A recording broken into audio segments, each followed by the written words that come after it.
Hello guys, welcome sa ating channel RB Gameplay. For today's video, ituturo ko sa inyo ang lahat ng location ng treasure chest dito sa Midgard sa Odin Valhalla Rising.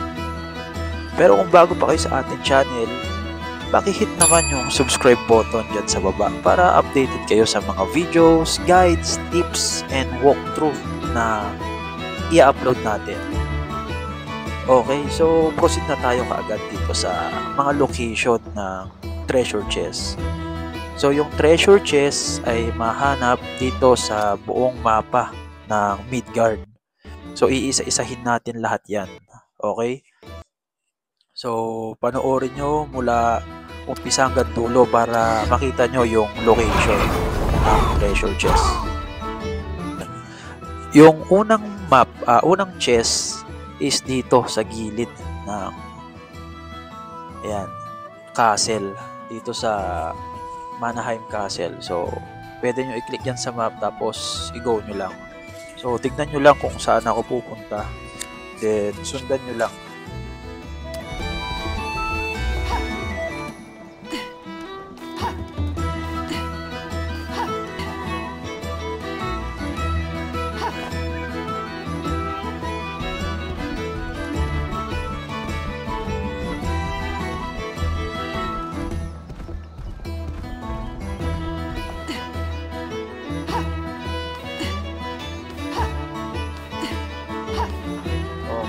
Once na nandito na kayo guys, diretso lang kayo dito sa hagdan. Dito sa baba, then makikita nyo na yung first treasure chest natin. Yan. Ayos. Yun. Okay, para sa susunod naman na treasure chest. So, yung susunod na treasure chest ay makukuha natin dito sa waterfalls dito sa taas ng map. Okay, so pwede tayong mag-TP dito sa Waterfall Hills. Yeah, fast travel tayo dyan. Yun. Then, diretso tayo dito sa waterfalls. Dito na tayo.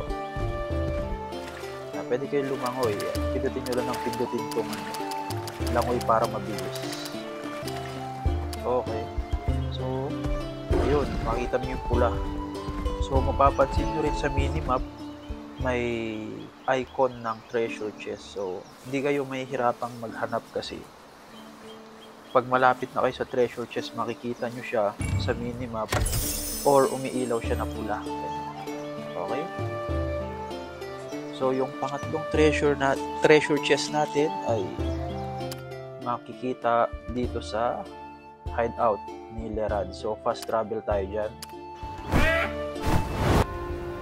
So, once na nandito na kayo, makikita nyo yung malaking altar na yan. So, diretso lang yan. Yun. Malaking altar dito sa dulo. So, sa likod niyan, dyan yung makikita yung pangatlo natin na treasure chest. Ayun! Ayos! Okay. So, proceed tayo sa pang-apat natin na treasure chest. So, yung pang-apat na treasure chest ay makikita natin dito sa Northern Plains. Yan. Fast travel kayo dyan.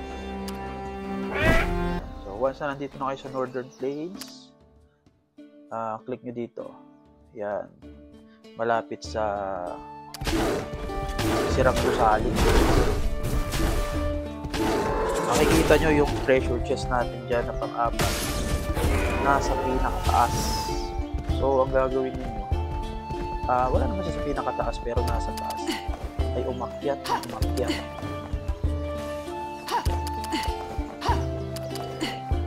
Oops. Ayun.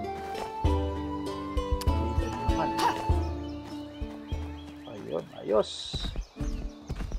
Another treasure chest.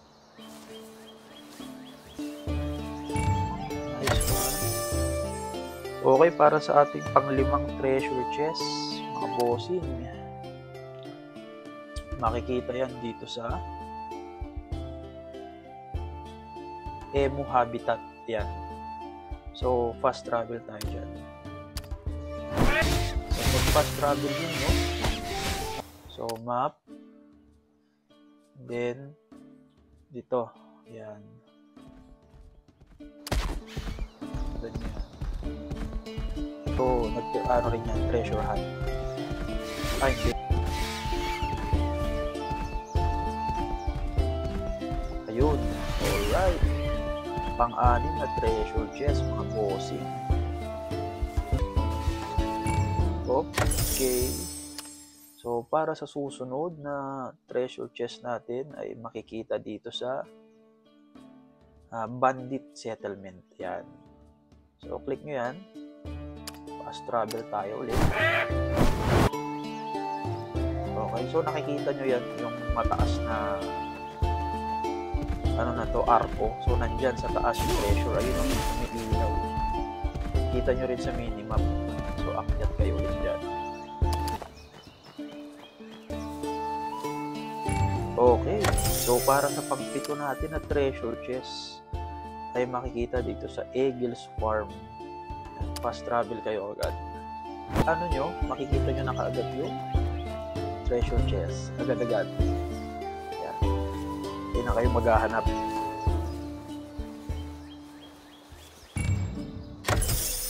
Okay, so para naman sa pang-8 na treasure chest, makikita dito sa Eastern Plains.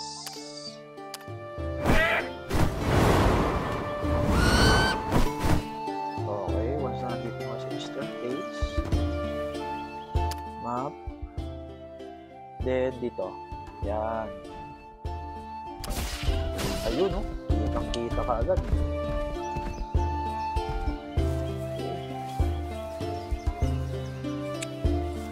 Para naman sa pang-siyam natin na treasure chest, mga bossing, dito sa Serpent's Lair. Yan. Okay. So, huwag kayong papasok sa Serpent's Lair, ha. Dito kayo, umakyat kayo dito sa taas. Yan. Yan. Yan. Yan. Huwag na nakyat hanggang sa'yo. Kita nyo. Mula.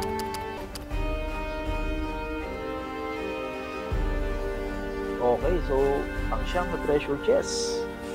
Para naman sa last na treasure chest natin. So ito, sa last na treasure chest ay meron siyang 2 prerequisite na quest. So kailangan tapusin nyo muna yun bago nyo makita yung treasure chest na pinakalas. So, tipi lang kayo dito sa town. Ayan. Tapos punta kayo dito kay Bolberg. Ayan, makita nyo siya. Usapin nyo yung matandang doon. Ayan. Defeat Trolls. So, madali lang naman tapusin yung quest na to. I think hindi kayo aabutin ng 5 minutes or 10. So, tapos nyo na kaagad to. So,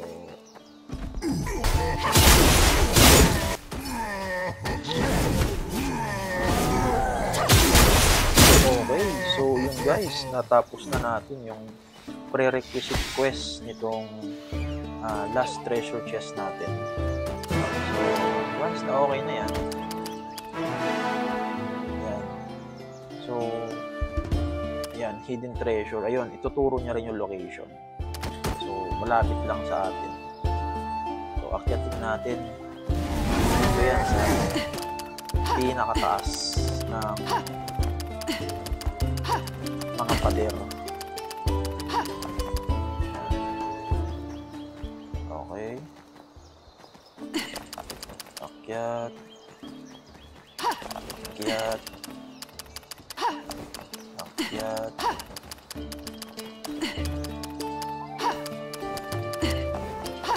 Yun. So, yun. Kita ninyo. Ayun, yung pinakalas na treasure chest natin. Yan.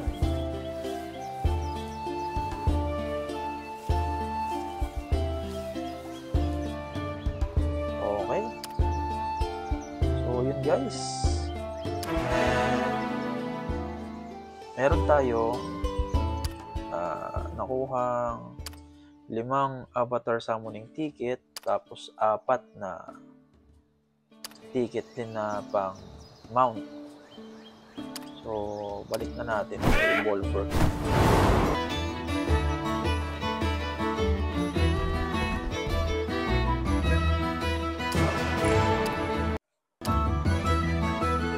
And guys, so ito yung nakuha natin na 5 summoning ticket, avatar summoning ticket. Yun. At 4 na mount. Okay, sulit na sulit sa mga ano to, free to play. So, ang isa pa sa maganda dyan ay makakakuha kayo ng summoning ticket ng mount at ng avatar na may chance na makakuha ng legendary tier. Yan, no? Yun.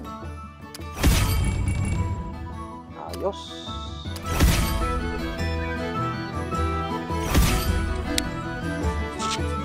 Okay, so that's all guys. I hope na nakatulong sa inyo yung videos natin. And huwag nyo kakalimutan na i-hit yung subscribe button para updated kayo sa mga videos na ilalabas natin. And paki-comment naman sa comment section kung ano yung nakuha ninyo dito sa summoning ticket. That's all guys, and see you again sa ating next video.